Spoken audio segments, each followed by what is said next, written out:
ourselves. It's a webinar, and there are certain rules that we must keep in terms of audio and also muting our speakers. It's very, very important that we mute, but it's also very important that we do not allow any interference as Mr. Batanda is taking on this session. So please allow me welcome. I know under normal circumstances where it would be face-to-face interaction, I would say that please join me in welcoming Mr. Batanda with a hand clap, but this might not happen. Please, Mr. Batanda, over to you. And I wish you all fruitful training today. Thank you so much.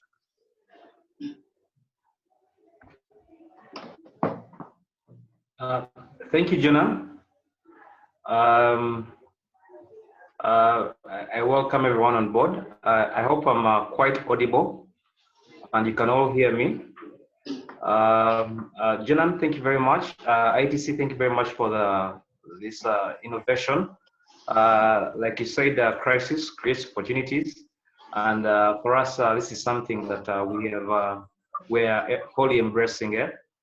So without really going into so much detail, just like any other class, I'm also new to this. So we'll learn together. We'll try to see how we can make it work.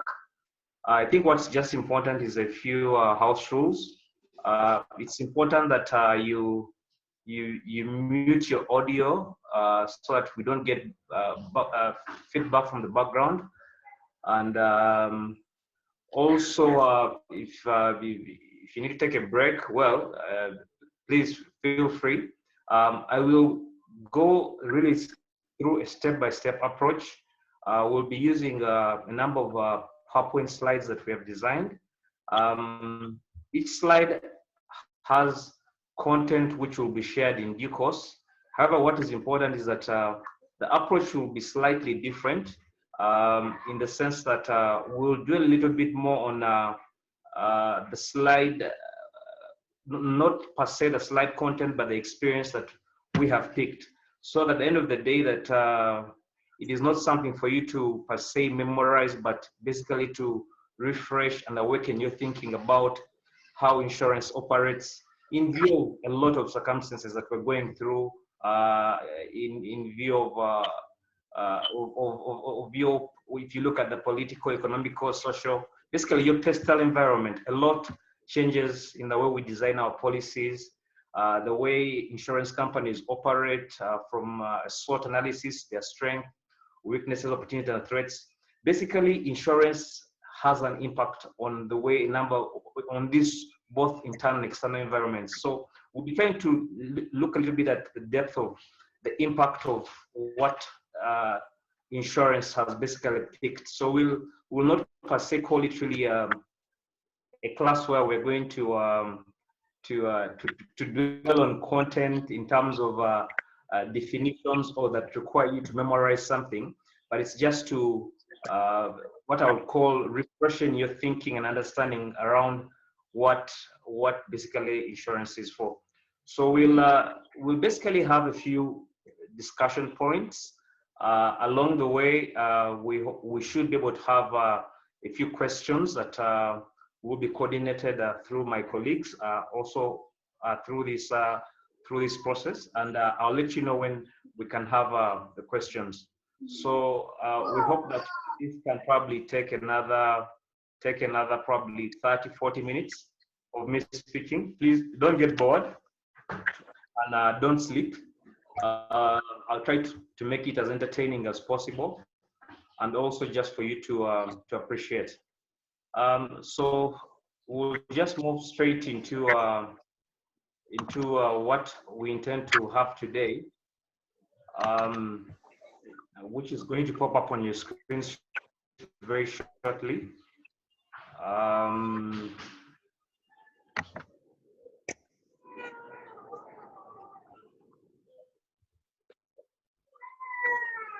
Just a moment.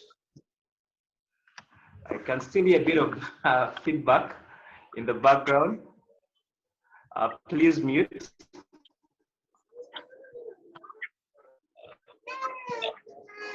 Moment.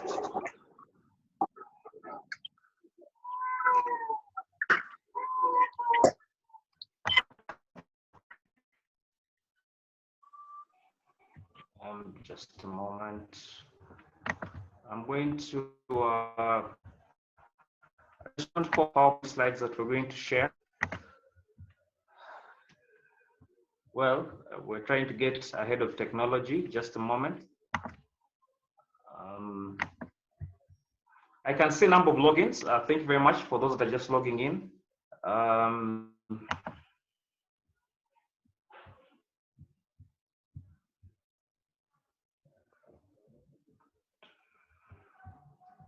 Thank you. Just a moment. Optimize whiteboard.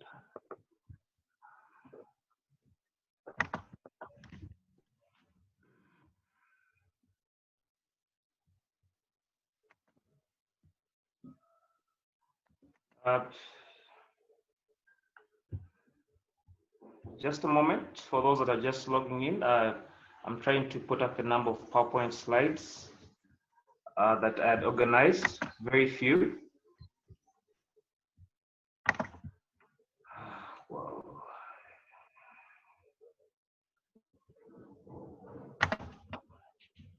Just a moment.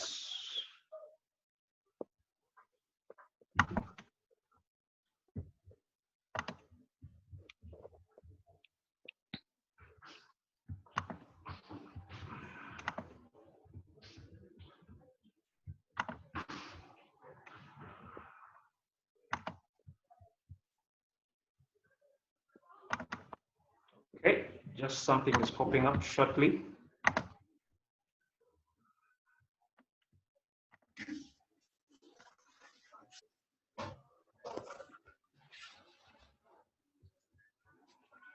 Thank you for everyone who's logging on. We're just trying to load up a few slides here. Just a moment.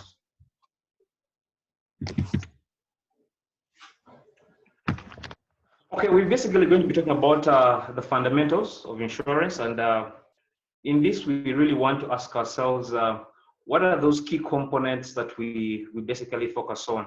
And as we wait for the slides to come up, I think the key issues are that we will look at a few terminologies that relate to insurance. I know a number of times we ignore this insurance terminology, but it's quite fundamental in the way we communicate both to our stakeholders, whether it's to our internal stakeholders or external stakeholders. It conveys a message of confidence. So it's always important that we have this actually planned out. So we will look at a few terminologies relating to insurance, and then also we'll also look at what's happening in what's happening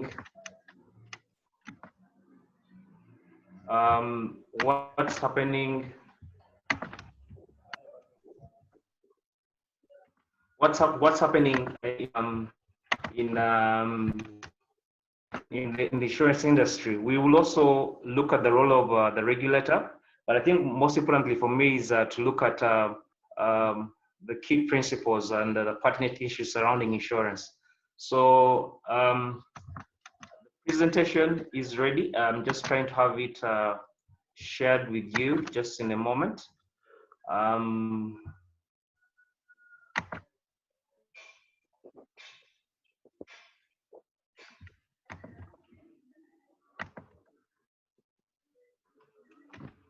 Yeah, I hope I've shared my screen share. I'm hoping that you can all be able to see it. And basically, yeah, like I was initially saying, we'll look at a few things, issues to do with insurance, risk and insurance, regulation, and also the principles and also the issues that are pertinent. So probably this discussion will take us close to about maybe say plus or minus 30 or 40 minutes.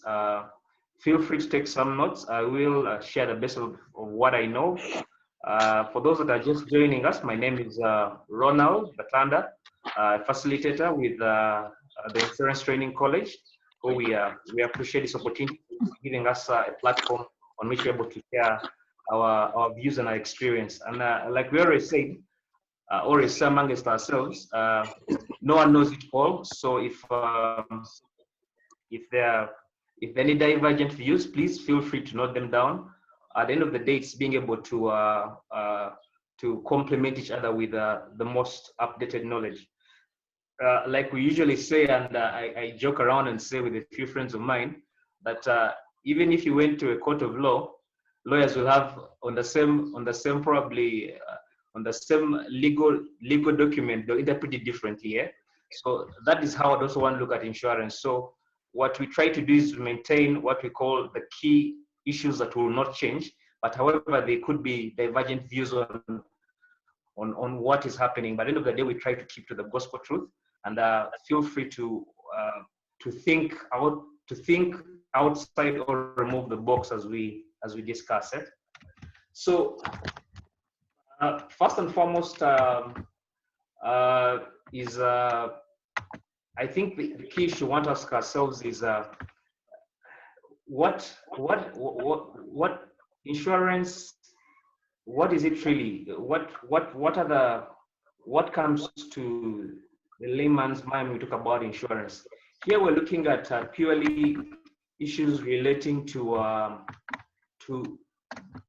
the transfer of a potential loss, and of course the issues when you're transferring your loss, the issues who are you then transferring it to? You must be transferring it to another entity. So what is critical at the end of the day is that when we look at insurance, we look at it from basically more of a process that would rotate around one person who technically we refer to as the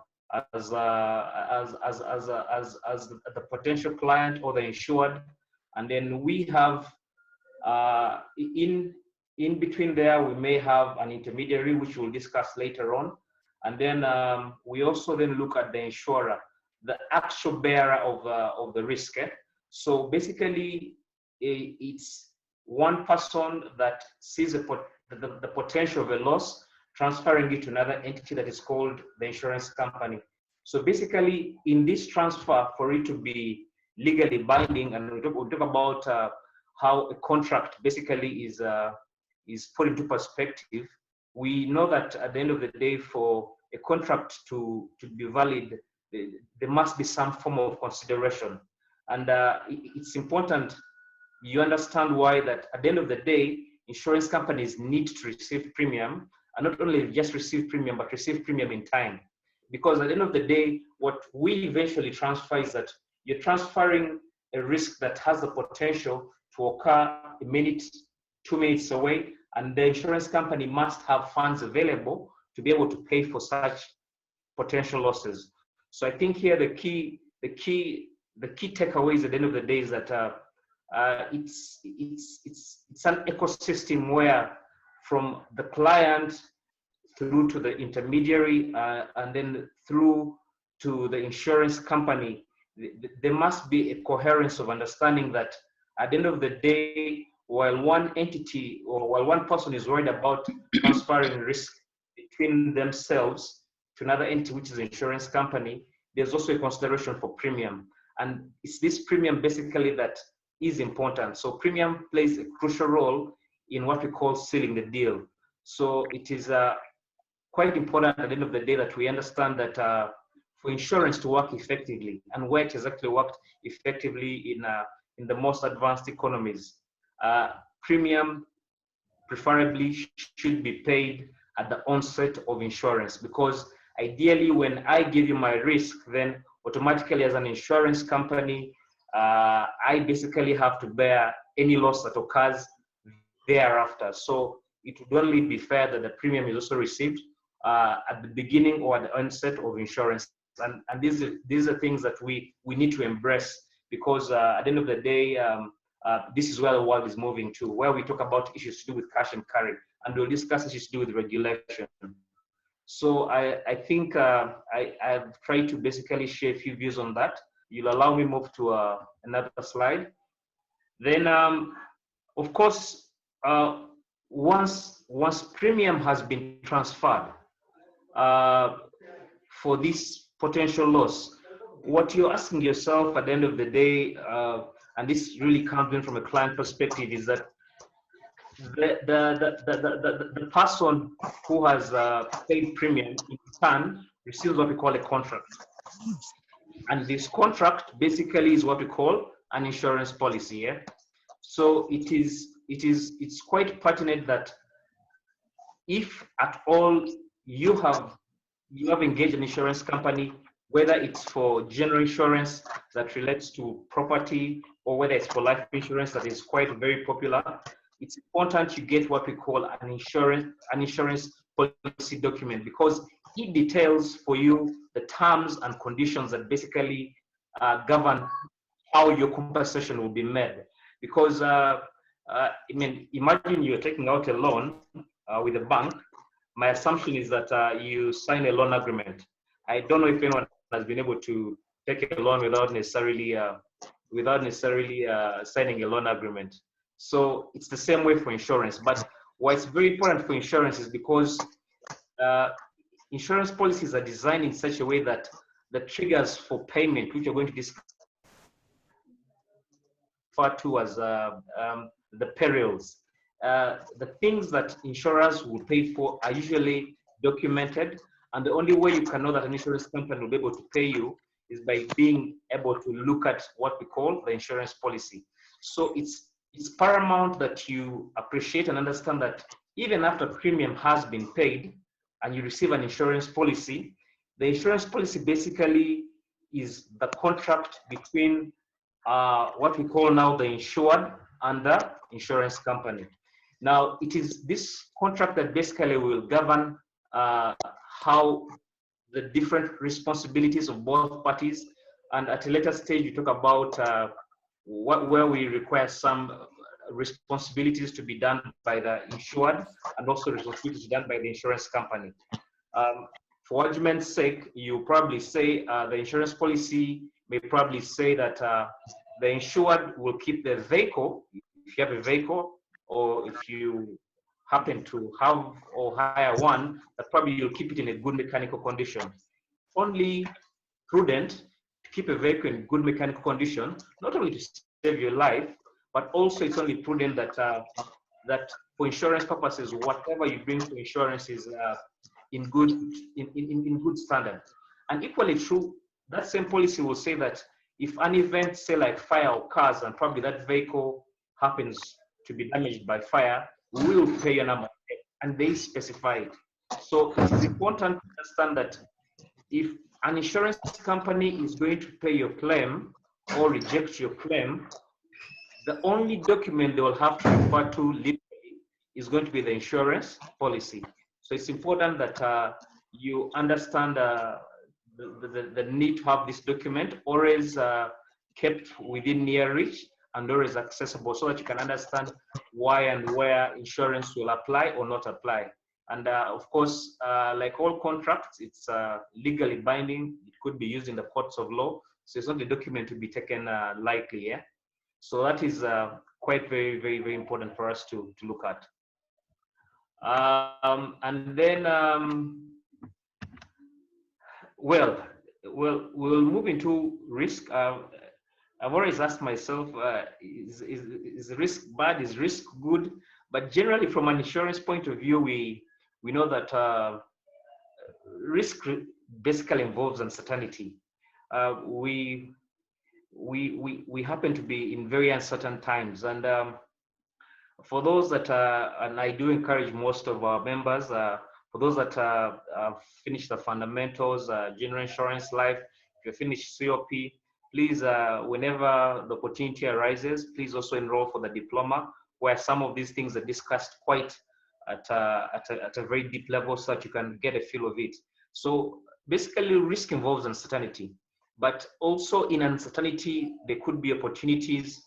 They could be very potential threats, and of course, that is where basically we come from. And of course, this uncertainty is not necessarily positive, it's negative. It's not to say that insurance per se is not positive oriented in terms of mindset. It's just to say that the core purpose of insurance, the purpose of this vehicle, what I would call this, if I call it a vehicle literally, is that when people come to an insurance company, they're uncertain about something. So that potential usually is that they could go through a potential loss, but because they cannot be able to predict the times and the possibility and the magnitude and or frequency of what these losses would be, then automatically then that's how insurance basically comes to play. So risk on its own is a topic that we handle quite separately, and I'll deal on that later.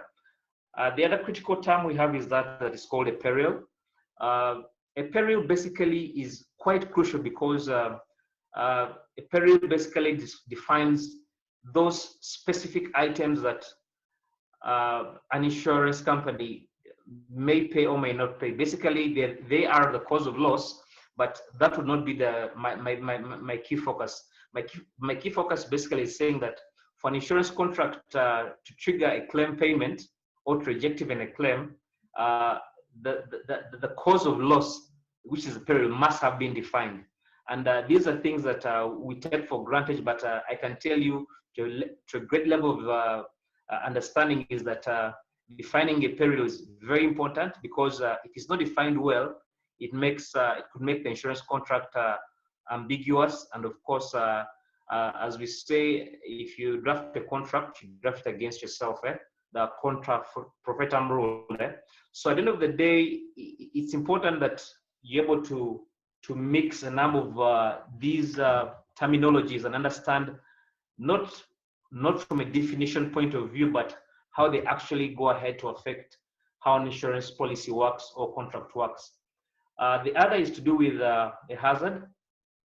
A hazard, of course, is something that will increase the chance of loss. If for instance, well, typically you'll find probably most insurance policies will say that we will not insure rally cars.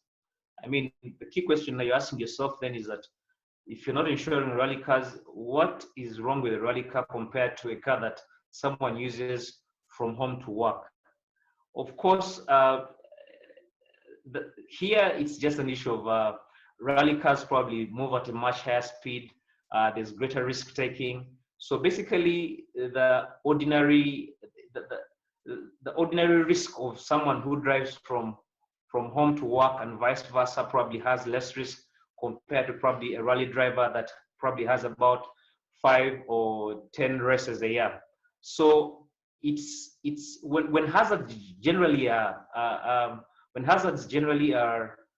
higher, insurers will automatically price for them, and you should understand that when an insurer is not comfortable with a risk you brought on board, first of all, they have analyzed your peril, but they go ahead to try to understand also the hazard.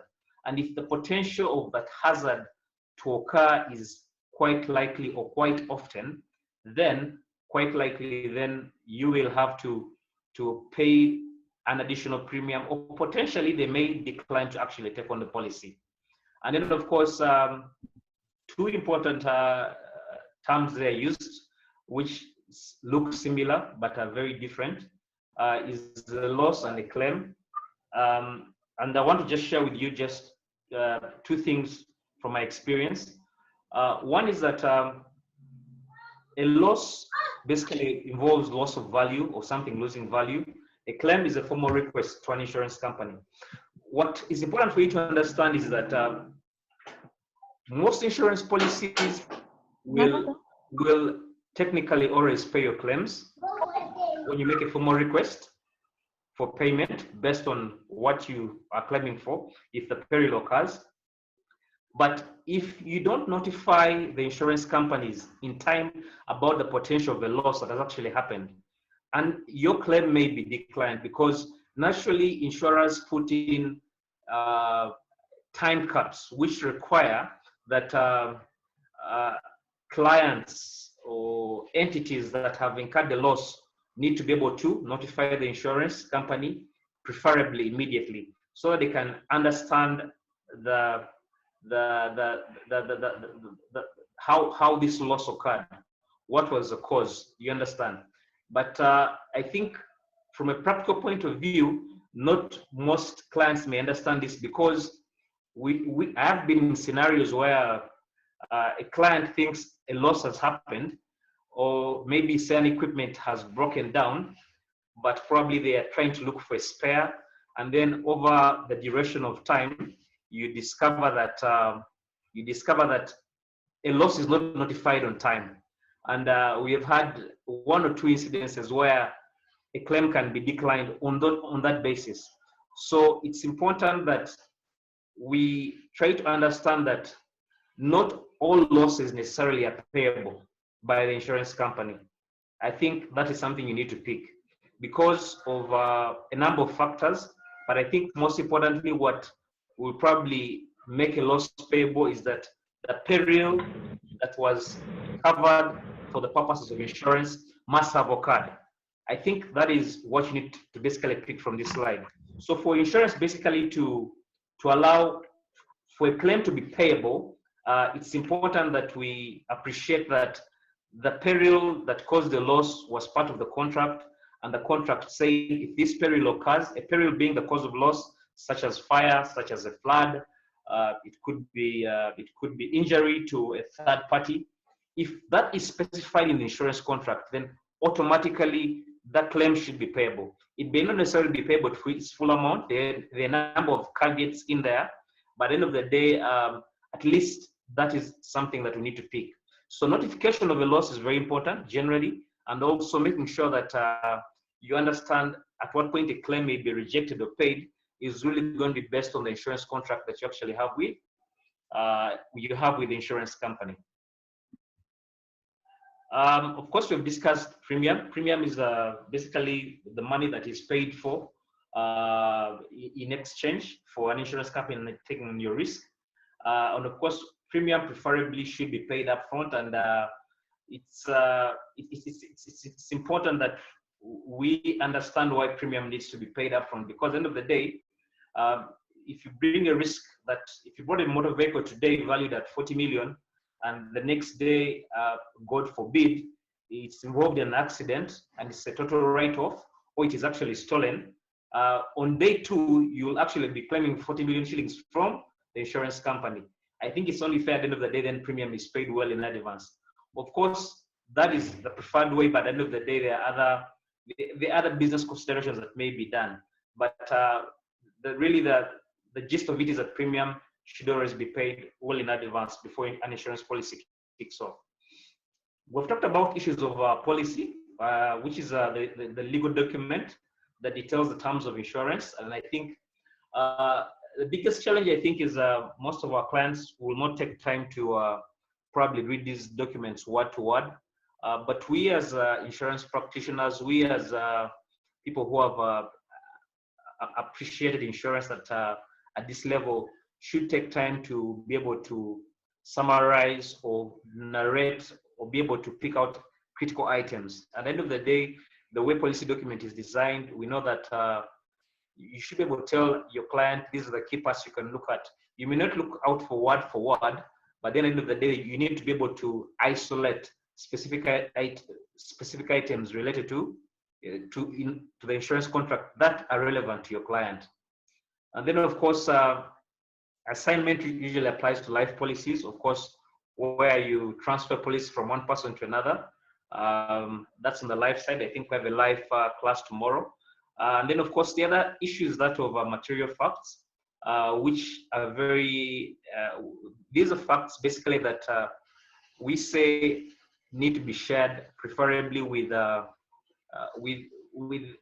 insurance company in goodness. In other words, if you know there's a potential that that there's information that may influence an insurance company to take on your risk or to reject it, it's important to share this information. Though there are parameters on which guide on what information is relevant or not relevant, I think what's important at the end of the day is that share information that is relevant to your risk to the best of your knowledge.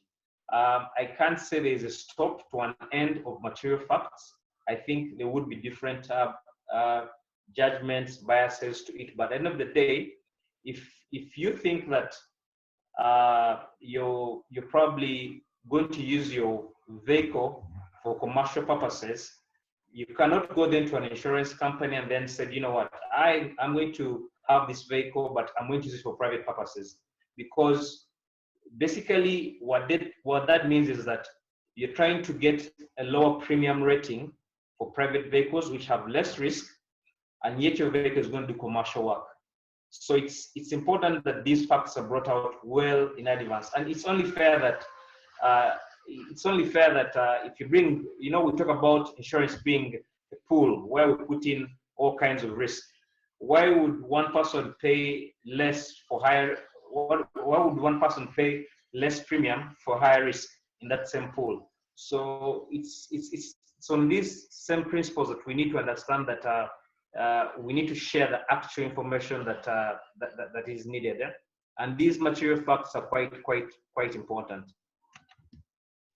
Now we'll. I hope we all. I can see for our joining. I think we have close to about 60 participants, and you're all welcome. I hope no one is dozing off, and I hope I'm adding value. We will have a session where we'll have a few questions. I have a few more slides to go. I hope I'm adding value, and I'm quite audible. I'm not speaking too fast. I guess I'll get feedback from the rest of the team. Now, there's two aspects that I want to bring out as we proceed on issues to do with risk and insurance.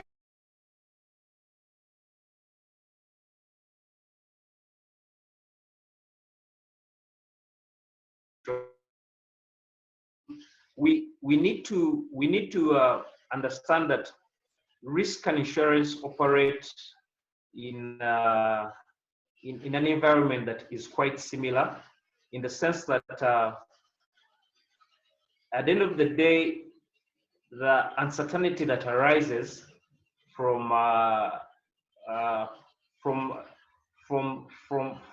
risk not occurring being transferred to an entity is one way you're managing risk.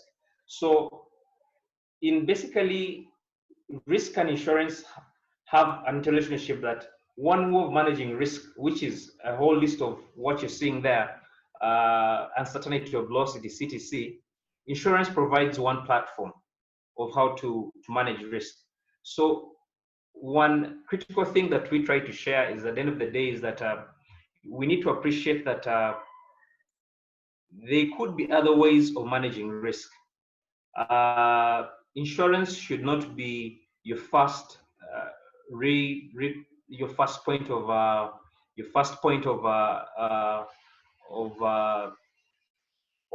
your first thought when you see that there is a loss. The first thing you do is go in and buy insurance. You need to understand that some risks by their nature, either one, insurance may decline, or two, they could be managed better using other risk management methodologies. And that is why as a risk entrepreneur, as an insurance person, you need to be of a quick value at your client to help them understand that not all risks per se necessarily are basically insurable. And we talk about various aspects to do with pure and speculative risks, which is purely what I would call important information, but also textbook. Of course, pure risks basically involve risks where the outcome is either loss or no loss, or it's basically break even, nothing happens, which is the preference of where we ideally insurance basically lies. What we basically don't cover are speculative risks where you could actually gain out of insurance. And that's why typically gambling would not be, the process of gambling would not be something you'd put at an underwriter's table for them to ensure that. So that is important for us to actually appreciate.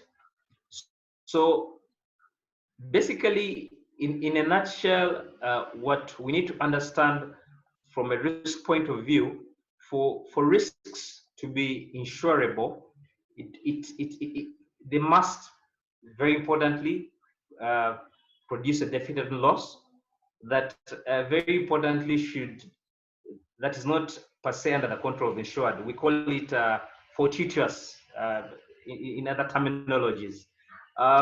It is important that the insured has no control. Otherwise, then we'll go into the issues of hazards in what we refer to as the moral hazard. That will be discussed later on. But also, we look at preferably a large number, because the beauty about the law of large numbers is that the bigger the number or the number of subjects you have, even from a mathematical point of view, the closer you move towards the mean. In other words, you're able to easily predict an outcome with a big number of exposures. So it's quite easy to probably insure 1 million vehicles, because you're able to work out through statistics and a number of other mathematical modules the possibility of one vehicle totally being damaged. However, it would be quite very probably difficult to say that I'm only going to insure probably say maybe say 5 phones.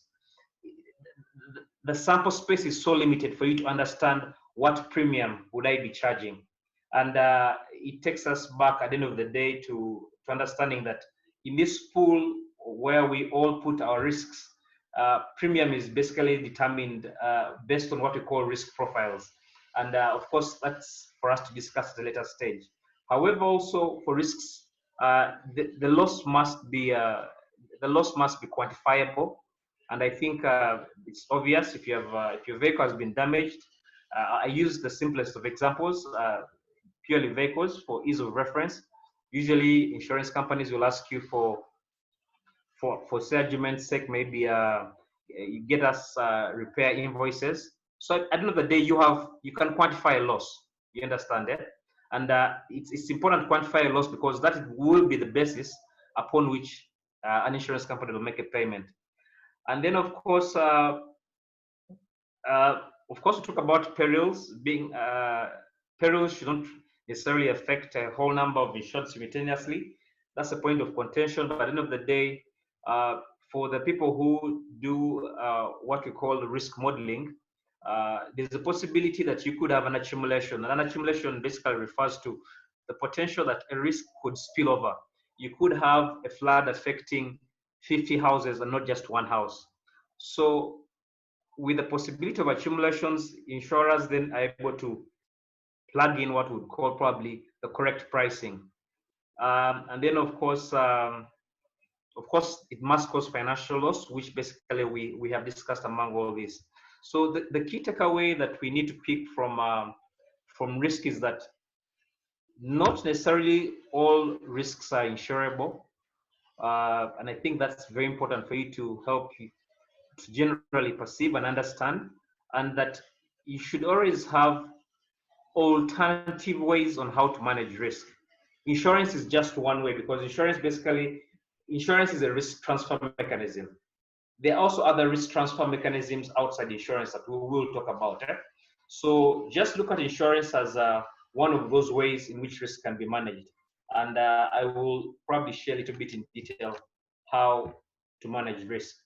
So very importantly, one of the quick ways of managing risk, we talk about, someone gave it the acronym, I picked it up recently, RAT, which is RR80, and basically it stands for you either retain, you either reduce, you avoid, and transfer.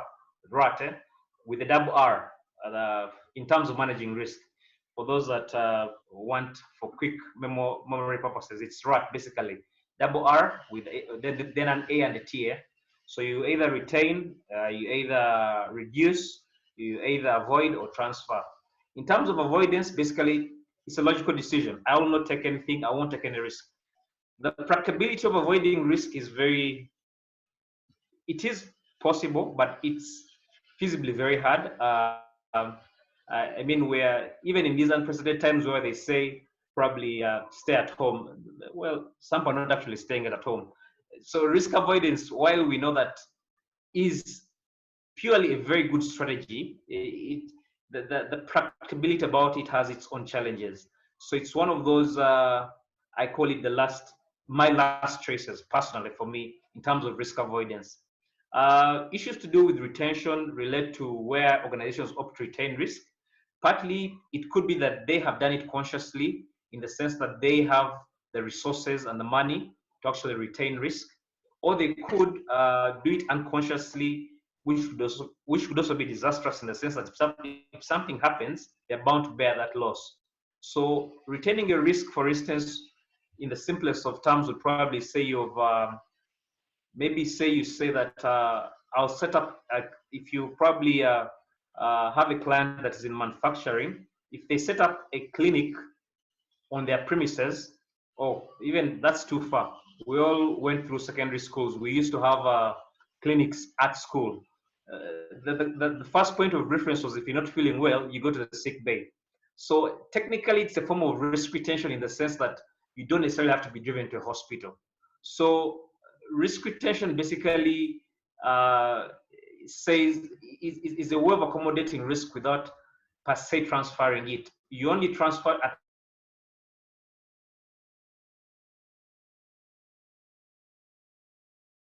the point probably where you think to another example.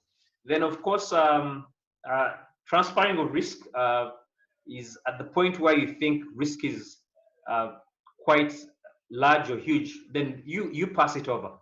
And probably that is where we talk about issues to do with insurance. And insurance basically is a risk transfer mechanism. So remember that we have an option to avoid risk, which we discussed. We could choose to retain risk, but if you're retaining risk, the number of parameters, then there's a thought process that you need to go through with risk retention. With risk transfer, you can do it through insurance, you could do it through legal contracts, you could find all types of mechanisms. You could set up a captive. There are ways that you can transfer risk that are quite numerous. Insurance only just provides one of them, and that's the beauty about it. So I would want us to look at insurance and risk from a point of view that there are other numerous ways of being able to transfer risk. And of course, what we always advocate for, and very importantly, is risk reduction. And I think this is where we think our clients necessarily should take a lot of time, because not all risks will be accepted by insurance companies. And the key question would be then, if not all risks are insurable, then what options do your clients have? They could transfer, that could work. They could try to avoid, which is very difficult. They could try to retain, they may not have the finances. But if a client over time invests in what we call risk reduction, where you take time to implement measures that basically reduce on the potential of loss, both from a frequency point of view and also from a severity point of view. Then at the end of the day, these measures basically help the client work efficiently. When a client invests, say maybe in fire extinguishers, why would you have fire extinguishers in your premises? It is, well, it could be for compliancy, which would be very sad. But what is important is that you want to minimize the spread of fire. Would you want your records, would you want your equipment to be damaged by fire that would probably put down your business for probably say a month or 2 months or 3 months? Or would you rather have fire extinguishers to reduce the possibility of the spread of fire? Of course, that includes issues to do with training the various people who are going to probably be able to use them. So I'm a strong advocate for risk reduction in terms of being a key way of managing risk. I appreciate all the rest, but we really believe in risk reduction as being very critical, because with risk reduction, there's what we call you develop a sustainable business model. because then risk becomes part of your daily language, your daily thought process.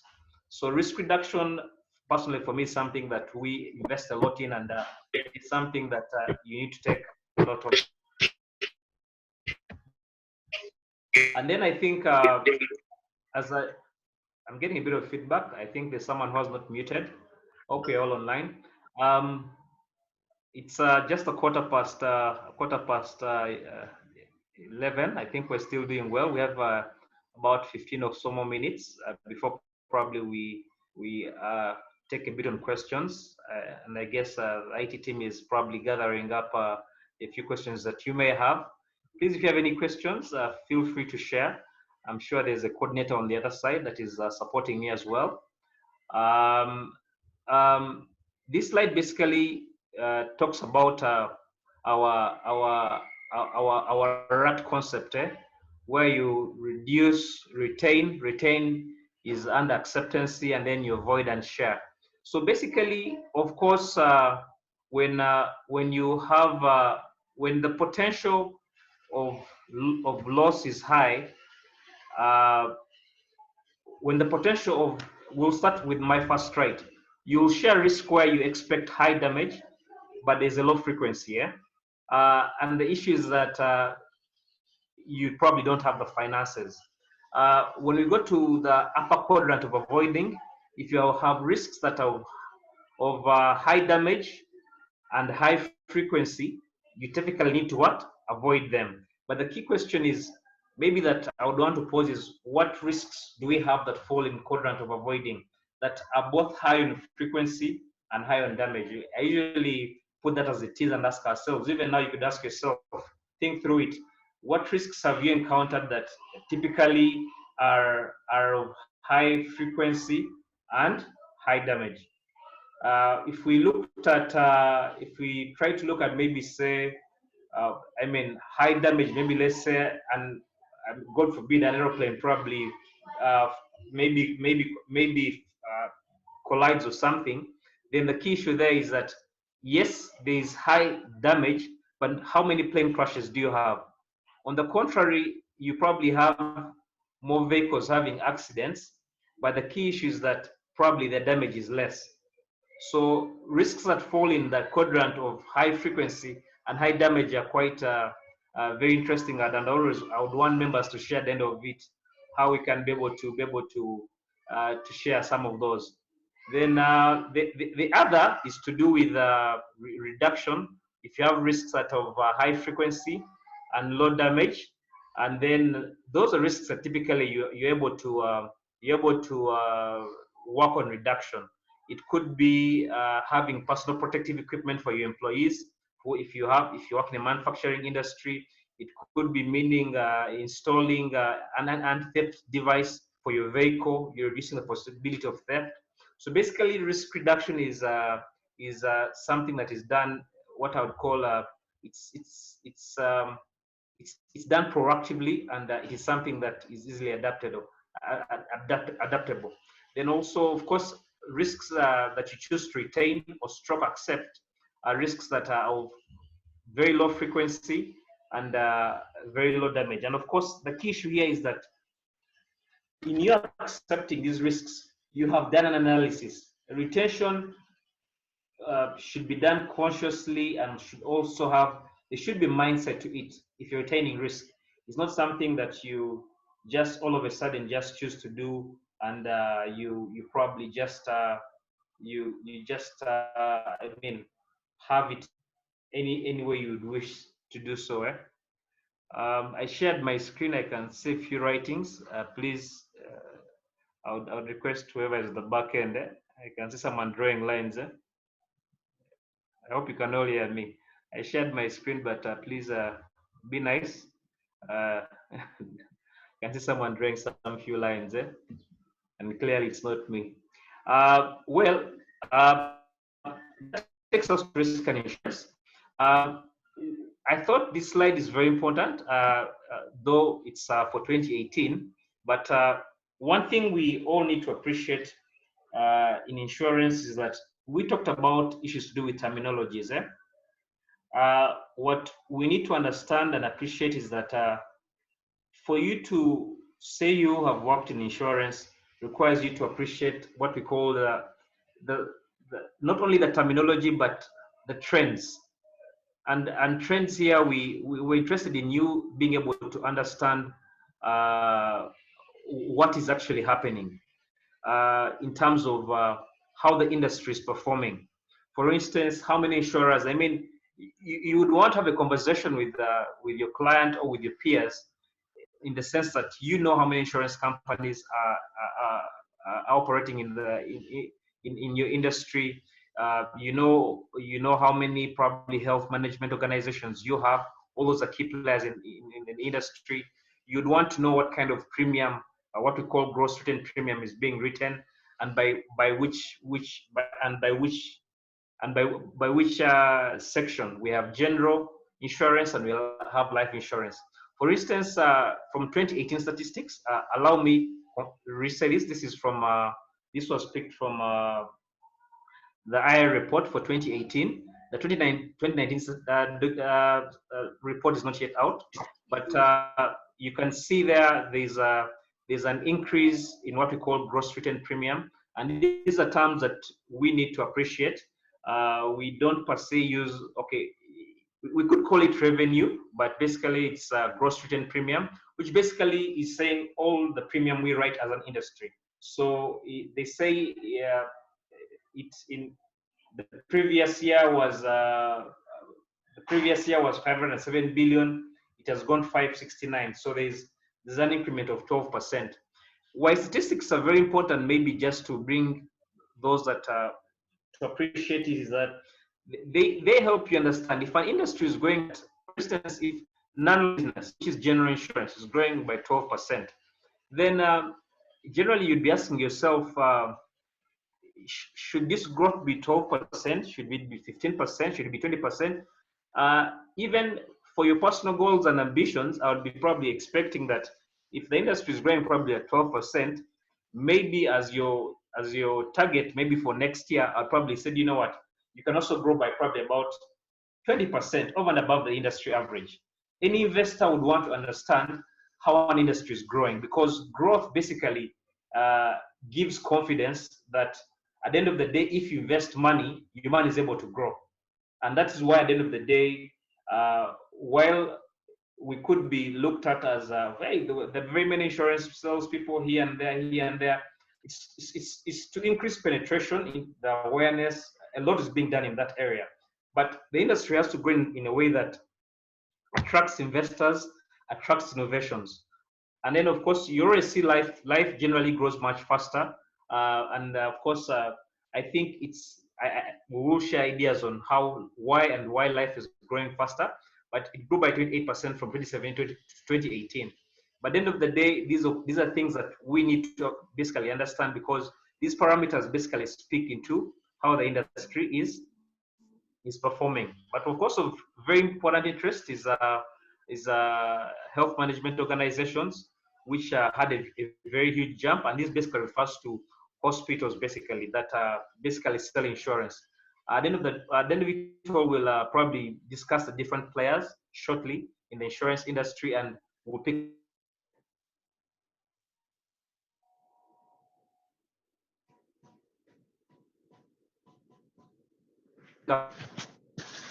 also be able to talk about what we call as gross claims paid. In short, it's important that you also know claims being paid in the industry are nice, because at the end of the day, we exist to pay claims. I hope you all agree with me. From an insurance point of view, we exist to actually pay claims. And if claims are increasing, I wouldn't want to say it's a bad thing. It has two connotations to it. It means claims are being paid, and of course these must be valid claims. But most importantly, it's also a sign that insurers basically are living up to their obligations. The only challenge probably to this would be that what portion of these claims are valid and invalid, and of course a lot has been done about how to manage fraud in terms of claims, and from my personal point of view, at the end of the day, We have now the anti-fraud desk that sits at the IRA. Of course, the issue is that insurance companies want to pay valid claims, but the challenge will always be that there will be people out there who probably want to either inflate claims or submit fictitious claims, etc, etc, etc.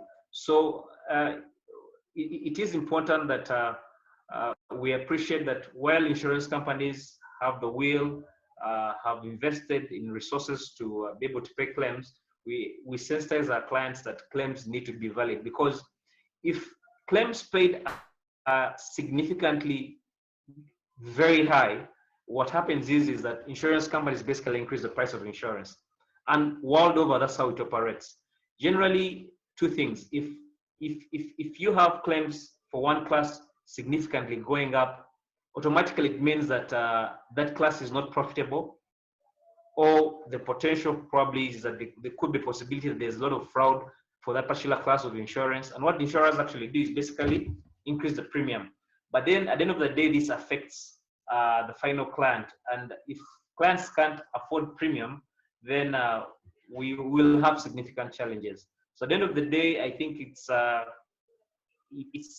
how you look at gross claims paid, the number of angles you can be able to pick up on that.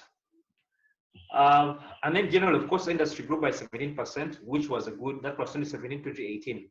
The statistics for 2019, I think, will be partially ready, but I couldn't share till they actually confirmed by the regulator, which is the right way to do it, since they're the final authors of the documents. Very quickly, I think this is a quick narrative of what we've been discussing in terms of numbers. I will not go through the detail to save on time. But probably it's just to look at, this slide is quite important, I think, in my opinion, in terms of trying to appreciate what we call licensed players. We'll agree that for you to be able to be in the insurance industry, you need to be licensed, and you need to be licensed by the Insurance Regulatory Authority. So basically, you could see we have had basically one reinsurer, which is Uganda Re. Basically, reinsurers exist to insure insurance companies. You have non-life insurers. The number seems to be quite constant. I think 2017 increasing by only about 2 companies. That was as of 2018. You have life insurance companies that have pretty much remained constant. You have HMOs that incrementally were very many, and some of them, of course, stopped writing insurance. And if you try to look at the genesis of why some of these players, specifically HMOs, from what I pick when you discuss with your colleagues, some of them were not able to sustainably pay claims over time, even if receiving premium. So what happens in the insurance industry is that you need to understand that there's what we call a soft and hard market. A soft market basically means you have a higher supply for insurance. The demand is there, so basically premiums are low. But a market will harden when there are fewer suppliers of insurance. So if you have fewer life insurers, fewer non-life insurers, fewer HMOs, but there's a high demand for insurance, automatically the premiums go up, and we call that a hard market. So basically, this alone basically can help you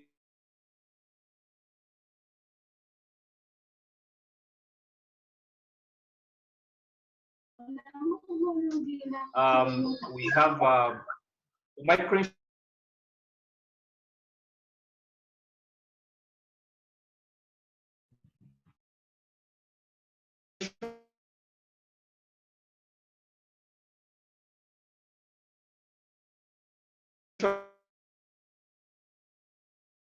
we have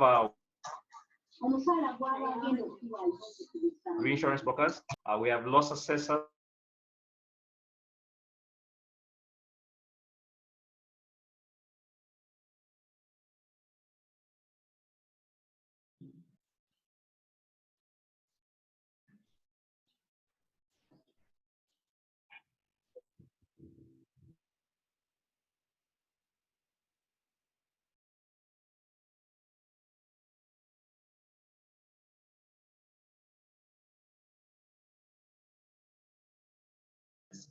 they're quite, the number is quite, which is a good thing. And then of course, bank assurance agents. We all know that right now that we're allowed to, banks are allowed to basically transact as intermediaries. So we will see the impact of how this eventually do.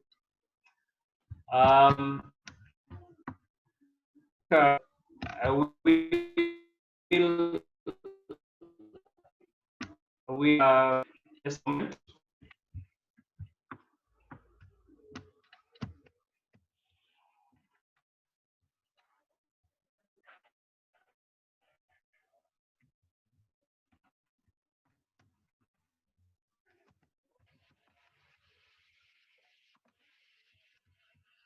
Just a moment. I'm just sharing the screen again from where I were.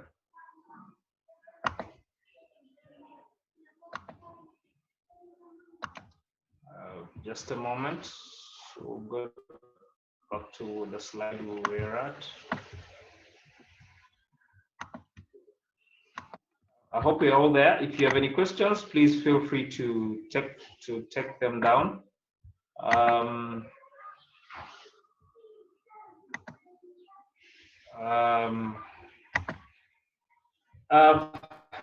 Well, this specific slide looks at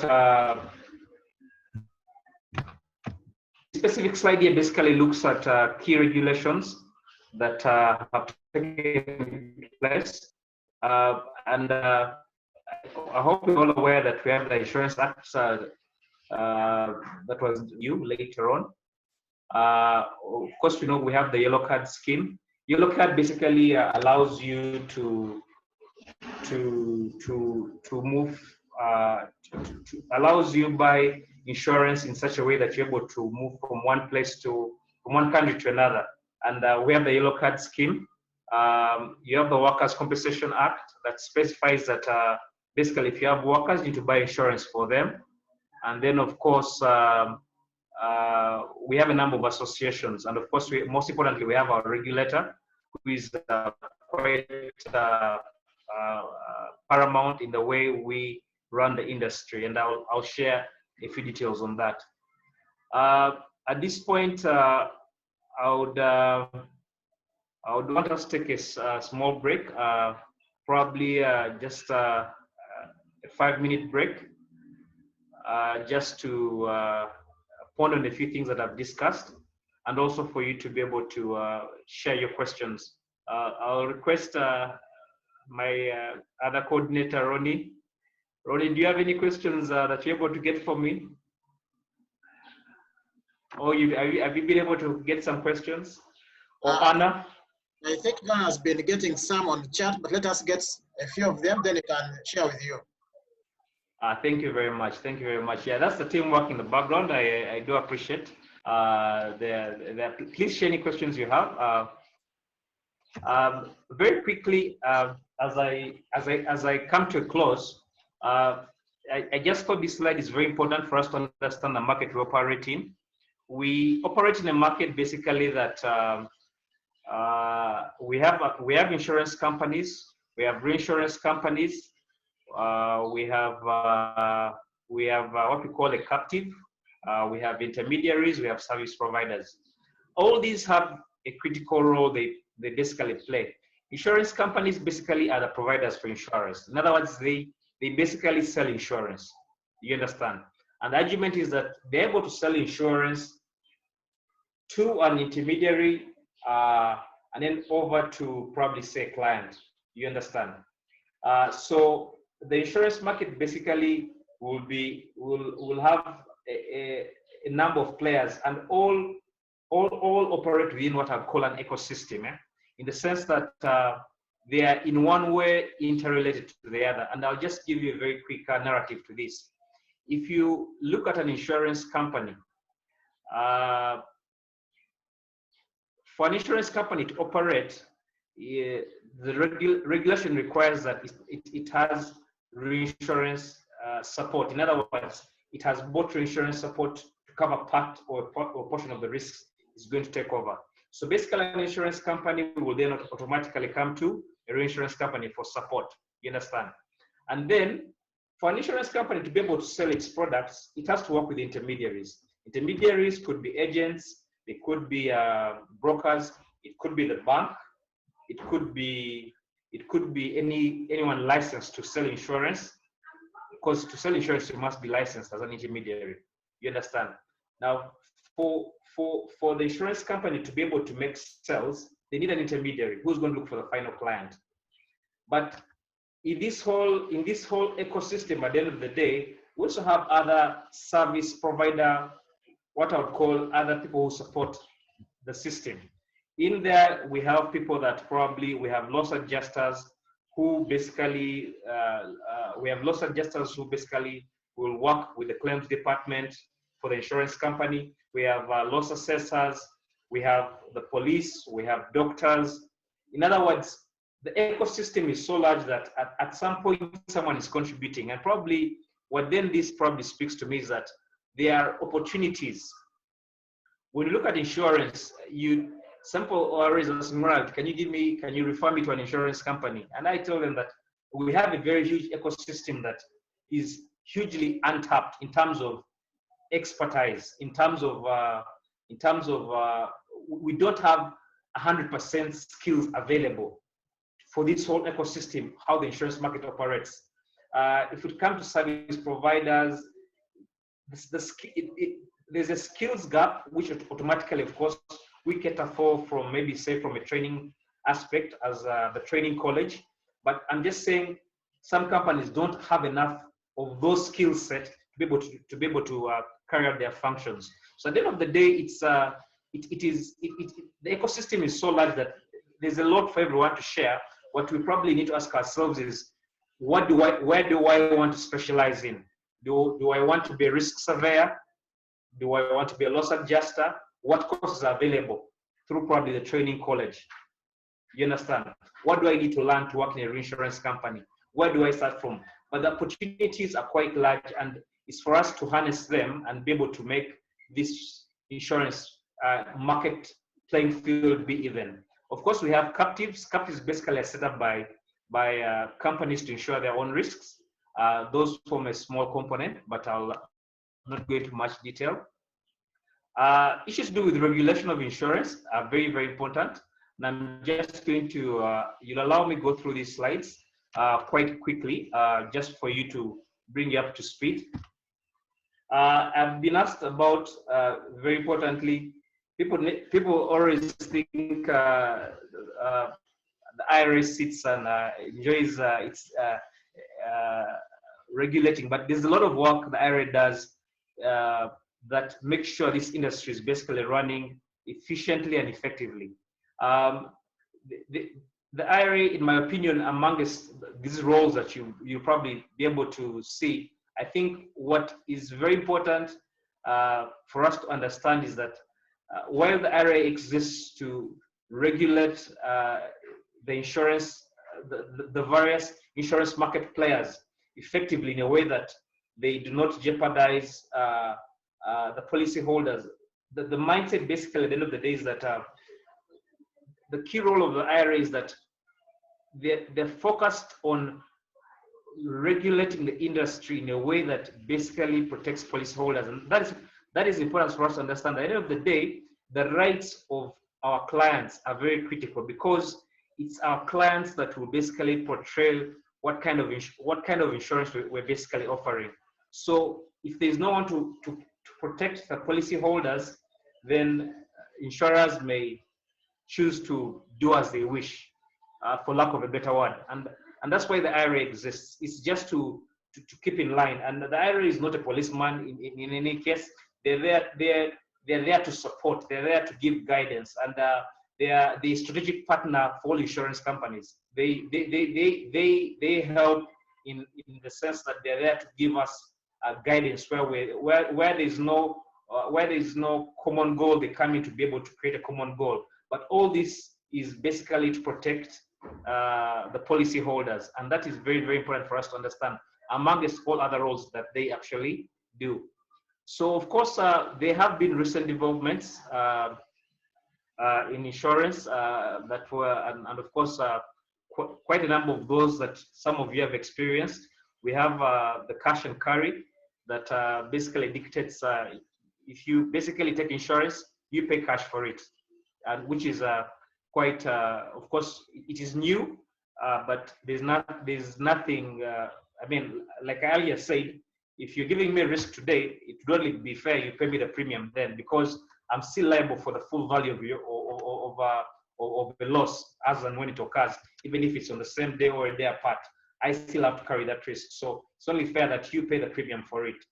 Then the other is to do with risk-based supervision, which basically, in a nutshell, is saying if you're carrying out as an insurance company, if you're underwriting, which means you're taking some risks that are more prone to loss, you need to have enough capital to be able to underwrite those risks. So basically, risk-based supervision is something that the IRA has been gradually trying to have the insurance companies adapt.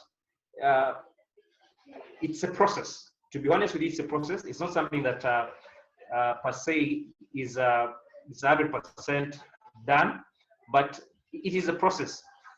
But it's a good step in the direction that, excuse me, in the sense that if insurers are able to take on risk based on the capital they have, then they'll probably be more efficient, in my opinion, in being able to specialize in the risks they actually underwrite.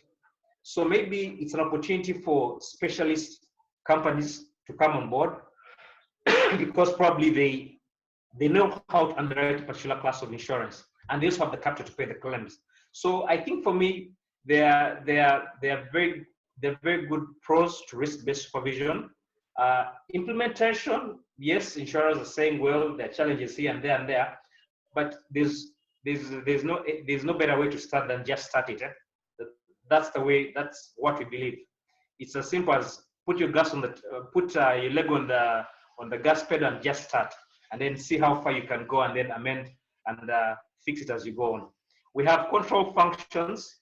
Of course, control functions require you to have an auditor, require you to have a risk professional, an actuary. Control functions basically saying, in banks, when we talk about control functions, they'll probably, in the banking industry, they'll probably pick it much faster. But generally, control functions are there to make sure that the number of checks and balances along the way, not to slow down any processes. By the way, when you have a control function, you may think that these are functions that are put to slow down or to create a bit of bureaucracy or etc. The control functions exist to make sure that the way you're running your business is per the mandate, both as directed by your shareholders, your board of directors, and of course, very importantly,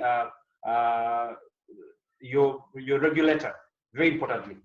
So a control function exists to make sure that those specific things you've set out to actually do, you're actually doing them accordingly. And that is why at the end of the day, it's important to have a control function so that you run your business in an effective way. And of course, we had the bank assurance regulations that allowed banks basically to be intermediaries. Of course, well, people feel undone. It's a very contentious topic. I don't even want to go in there, but I'm sure a number of questions will come through on, well, banks are doing X, Y, and Z. But at the end of the day, to be honest, banks have been selling insurance way before we started the private insurance ourselves. So it's not something new per se. But now there's a regulation. And the bit about regulation is that they have been given parameters under which they operate. But the issue is that now we probably have more players. The issue is, how do we then innovate? How do we positively disrupt the industry per se in a way that adds value to our clients, adds value to other stakeholders? So we saw it coming. We just need to be able to appreciate it. Then, of course, there's the Mandatory Vehicle Insurance Bill. We know the Motor Third Party Act, which is being amended to increase the limits.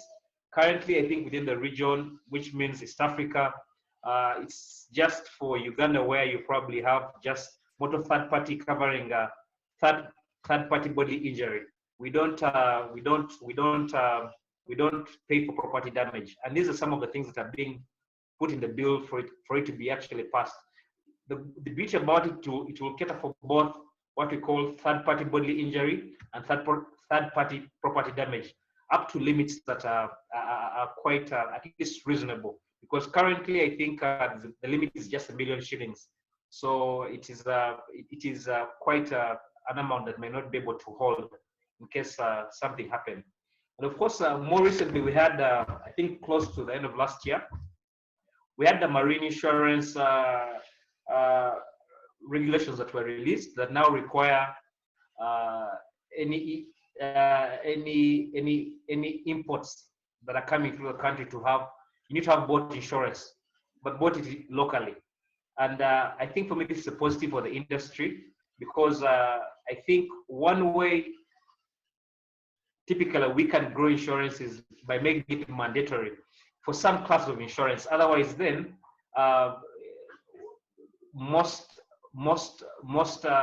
of these insurance premiums are basically going elsewhere, because when you're importing your vehicle, it comes with it comes with freight, probably insurance, etc. But you pay that to an insurance company that is elsewhere through various costs.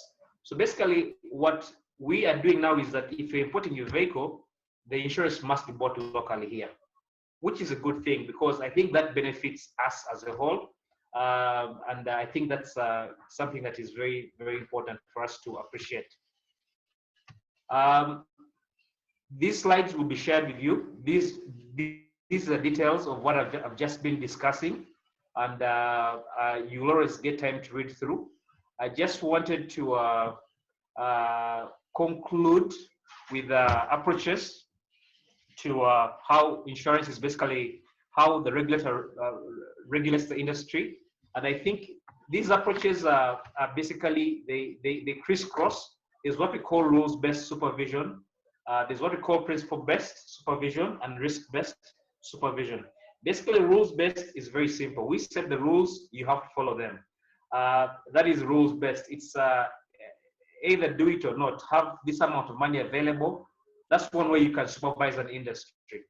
The other is principle-based, where you set a number of principles, and per se you allow a leeway for companies to be able to work within those principles. Principles basically guide. Eh? A principle could be, it's a good practice to have X, Y, and Z. So that forms a basis of a principle. So the genesis is that there's a transition from rules-based as you get more confident in your industry, principle-based, and then the risk-based, which I just discussed a few minutes ago. So basically, at the end of it all these three, you can't say I'll only do 100% risk-based supervision. There would be components of probably principle or rules-based. But at the end of the day, all these three basically give you an insight into how basically the industry within Uganda and even elsewhere is supervised by the IRA. So they apply all these three basically to be able to pick up on that. So I'll at this point I would request Ronnie or Anna to chip in with a few questions that have come through. It's a quarter to midday, my time here.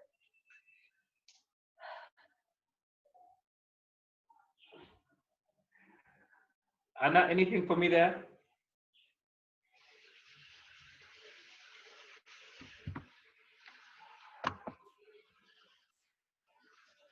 Ronnie, Anna is speaking, but I can't hear her. Thank you. I think she has not unmuted herself. Oh. Oh, yeah. Sure.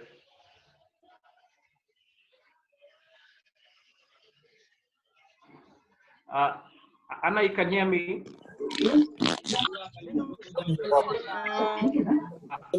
Can you hear me now? Yes, I can hear you. Can you hear me now? can hear you, but now a little feedback. Omwali wano ku Bukonde abantu All right, bayise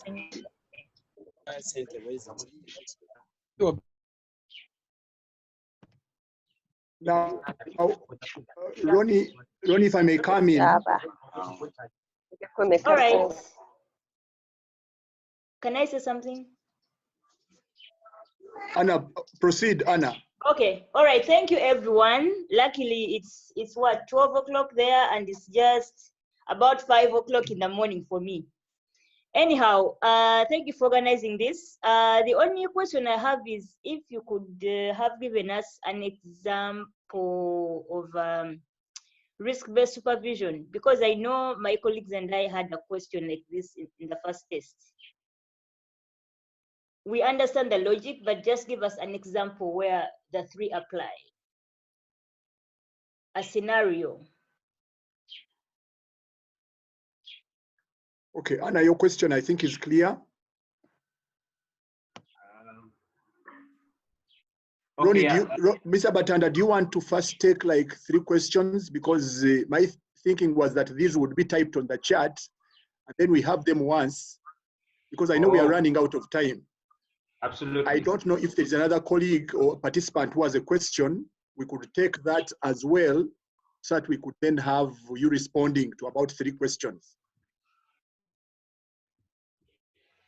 Okay. Because I know that from the chat, I saw some questions coming through, and they were more about life insurance, which we are going to cover tomorrow.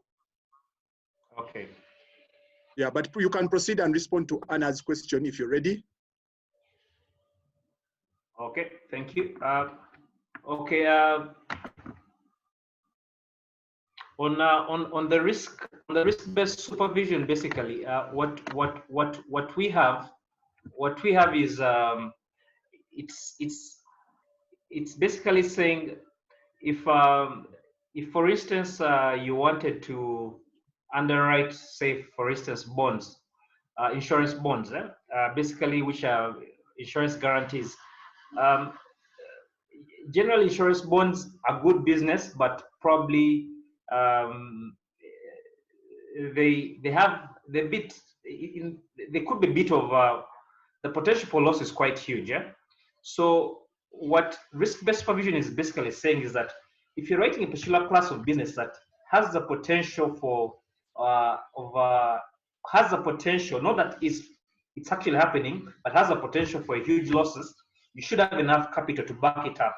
In other words, you can't be writing a business that is prone to high risk and you have low capital to pay for the claims. Now, of course, this all for risk-based is not only about capital that we're looking at. The number of other items that are in there. You need to have the right. We talk about issues to do with reinsurance. The number of other things that are looked at when you talk about risk-based supervision. So it's not only capital that it's focused on. You look at issues to do with your reinsurance support, etc.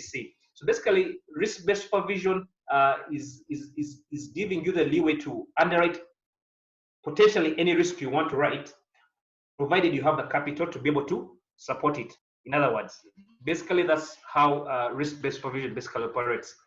Now, principle-based is more of just really principles. Maybe, for instance, it's good practice that your CEO has 10 years of experience or a diploma from the ITC. It's a good principle. So what I'm basically telling you from a principle point of view is that please make sure your top management has this level of expertise or etc. I'm not mandating you, it's not a rule, but it's something you need to pick up on that would be very important. While rules-based is very precise. For instance, they say to establish a brokerage firm, you must have probably 75 million. A reinsurance brokerage firm, you must have 5 million as your capital. They don't say they don't say 74, they don't say 73. It must be 75 and above. So it's kind of rules based. There are no shortfalls around it. It's quite clear cut. So that is a quick narrative of those three. I hope I answered that quite quickly. Oh, yes. Yes. Thank you. Okay. Yes, Jonathan. Thank you. Thank you, Ronald. I know we are running out of time and we would want to close in the next 7 minutes. I have noticed that on the chat, we don't have any more questions. I don't know if you want to conclude before I can come in and also wrap up and then be able to provide a way forward for the next sessions. Hello, Janan. Hello, Yes, Janan. yes, Ronnie. Yeah, I can see someone. Bob is talking about, he wants to, I think, clarification on cash and the carry issue before this development, how premiums being paid. That's one area. He's also asking about the question. That's a question on recent developments, actually. It's talking about. Have you seen it? You picked that off the chat? Yes, off the chat. It's saying, under the recent developments on cash and carry issue, before this development, how were premiums being paid? Okay, probably sent it privately to you. But Ronald, you can take on that question, please. Okay, thank you. Previously, before cash and carry, there were what we'd call, you would pay premiums ideally, well, upfront, but it was not really mandated. We couldn't. Insurers had their own right in terms of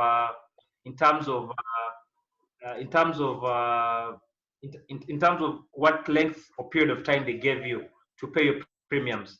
The challenge around that was that if a client didn't pay premiums, then quite potentially for insurance companies, then you'd have you have premiums verbally or in the system, but not actually cash in bank. And why the regulator came in basically to enforce or to encourage cash and carry was that if I've brought a risk to you, I should equally pay premium. However, they gave a few, what you'd call a few leeways, which is still now, in my opinion, if we're going back to Anna's question, they gave a few principal guidelines where they said you can allow a client to pay in this duration of time. So they gave a bit of maneuverability, you understand? And even if you took a look at a circular shared by the IRA, post this COVID era, they have relied can be paid. Well, that is really what cash and carry is about. But in industries where insurance has worked quite well, in industries where insurance has worked well, it's basically it has been cash and carry. You pay premium, then you get your insurance policy because the risk is basically running. But previously it was left open, but now there's a bit of convergence on how premiums need to be paid, both from which is very important from a regulator point of view, cascaded down to the insurance company, to the intermediaries, and of course finally to the clients. I think Ronnie, because of time, we may not go over, because I can send our questions are just coming in. Someone wanted the clarity on captives. Yeah, it is confusing, but I think you'll be able to sort that one maybe online with the students. Okay. At this point, I would request Jonan to take over. I'm sure he will be able to give guidance on how we can proceed. I know there will be questions, but I'm sure we can pick that up. I would request Jonan to kindly take it over to conclude. Thank you so much, Ronald, for that session. You mentioned that you hoped that participants were not sleeping. I want to assure you personally, I've been alert all through, and I can clearly see also some other participants have also been very alert. Now we want, first of all, to apologize. At the beginning, we had a few issues regarding the link and also how participants can be able to join. Kindly, members, you can mute as I conclude in the next 2 minutes. Thank you. I was saying we had a challenge around the beginning where members could not easily join the webinar or the training. We are working hard to ensure that we rectify that. As I mentioned, We have other sessions. We have another session tomorrow, same time, on life and pensions business. We have another session on Thursday on general insurance. We also have another session on Friday, that is bank assurance and professional selling skills. So going forward, at the IT backup that we have, we'll be able to share an easier link and also look out for the flyers on the different social media platforms. Now, the questions were coming in, and I saw quite a number of questions. These are going to be dealt with. I also shared an email on the chat, trainingdepartment@iiu.sc.ug.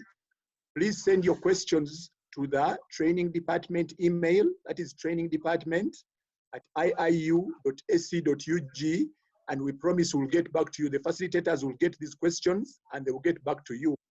I saw some questions on lap sessions and bonuses, which are applicable to life insurance. Like I mentioned, we are going to handle life insurance tomorrow.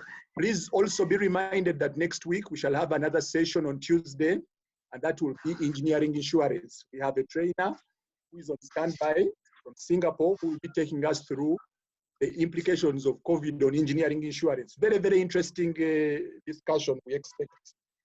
Now, I would want to say again, thank you. Many of you have been on video. I can see that you're not like me who has been trying to save on the MBs by concentrating on audio. Thank you so much for investing in yourself. Paying for these MBs and data to be online to learn is an important aspect in this crisis, in these very unique times, like I mentioned.